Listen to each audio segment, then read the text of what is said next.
At the heart of Atlanta swims a creature unlike any other, the whale shark. Towering above divers and mesmerizing millions of visitors, it's the crown jewel of Georgia's aquarium. Today, we'll explore how these giants came to Georgia, what makes them so extraordinary, how they're cared for, and why some believe they may actually be safer here than in the wild. The Georgia Aquarium, founded by philanthropist Bernard Marcus, opened its doors in 2005 and quickly became one of the largest aquariums in the world. Hosting millions of visitors each year, it was designed to boost Atlanta's economy, to educate, and to connect people with the oceans. Its mission is simple but ambitious: education, conservation, and wonder.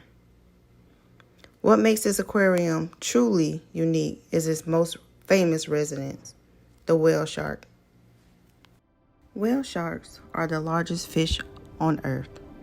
Adults can grow over 40 feet long and weigh more than 20 tons. Their broad, flat heads and wide mouths are lined with over 3,000 tiny teeth, but unlike most sharks, they don't use them to bite. Instead, they are filter feeders, swimming with mouths open to kill plankton, krill, and small fish. Their appearance is strikingly grayish blue, backs covered in a pattern of pale spots and stripes, each unique like fingerprints. This camouflage helps them swim and blend in the ocean. Whale sharks thrive in warm tropical waters, traveling thousands of miles across the world's ocean. Despite their size and range, they are gentle, slow-moving giants. Whale sharks are also ovoviviparous, meaning the eggs hatch inside the mother's body and she gives birth to live young.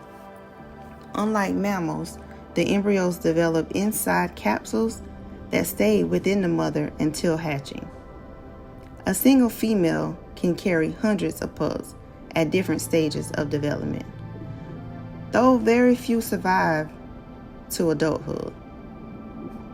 Scientists believe most whale sharks live between 70 and 100 years, but much of their life remains a mystery. That is why the opportunity to study them in controlled environments like the Georgia Aquarium is valuable. The whale sharks at Georgia Aquarium were originally collected from Taiwan's annual fishing quota, a policy that once permitted a limited number of whale sharks to be caught each year. Instead of being harvested, they were carefully selected and transported across the Pacific. The journey required enormous custom-built containers filled with filtered seawater and constant monitoring. Their release into the Ocean Voyager tank with a staggering 6.3 million gallons of water was pretty groundbreaking. Supporters praised it as a chance to save individuals who might otherwise have been lost and to open new doors for research. Critics argue that taking them from their ocean disrupted their natural behavior and raised difficult ethical questions. But one thing is clear, their survivor here offered them a second chance they may not have had in the wild. Keeping sharks healthy inside an aquarium is no small task. Trainers feed them from specialized platforms offering precise portions of krill and small fish to match their natural needs. Divers observe their swimming daily to ensure they aren't stressed or injured, and veterinarians perform regular health checkups, including monitoring their skin and also measuring their growth. The Ocean Voyager habitat was designed specifically for their safety. Rounded edges and massive depth reduce the risk of injury. While the tank size is larger than a football field, it allows them space to glide naturally. Here, they are protected from fishing nets, boating collisions, and any dangers in the polluted waters. For many, the Georgia Aquarium represents a sanctuary where these sharks are safer than they would be in the open sea. Our whale shark Yushan is swimming very tight right circles. So all of the muscles on the left-hand side of his body can atrophy. Today we've decided to do a blood draw on Yushan in the hopes that it will tell us something more about what might be going on with him.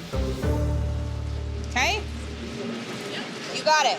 Give it my best shot. This is my first rodeo actually drawing the blood on a whale shark. I don't know how fast he's gonna be swimming today, but I do have to swim pretty quickly to keep up with him. And then Yushan's skin is very tough, so we're gonna use a large, thick needle in order to pierce through his skin to get to the blood vessel.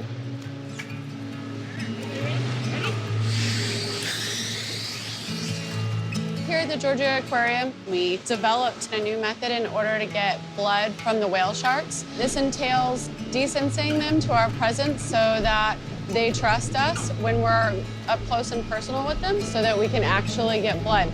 In the past, in order to get blood, it would probably require, putting them under anesthesia or restraining them, and this is a lot less invasive. The whale sharks of the Georgia Aquarium sit at the center of a global debate. Are aquariums vital for classrooms and for conservation, or are they a symbol of captivity? For some, they represent America's largest classroom and an opportunity for millions to experience in awe and leave with a new appreciation for the ocean. For others, it raises the question, can an aquarium, no matter how large, ever replace the freedom of open sea? Still, the reality is that whale sharks in the wild, they face dangers every day. Commercial fishing, ship strikes, and climate change. Inside this aquarium, they live under constant care and protection, offering not just survival, but a chance to teach humanity why their species matter. The Georgia Aquarium invites us to gaze at the ocean's giants, but it also challenges us to reflect on what true conservation means. Whether you see whale sharks as ambassadors or captives, their story asks us a bigger question. How far should we go to protect life in our oceans? For these whale sharks, perhaps the answer is clear. For now, they may be safer here than in the wild.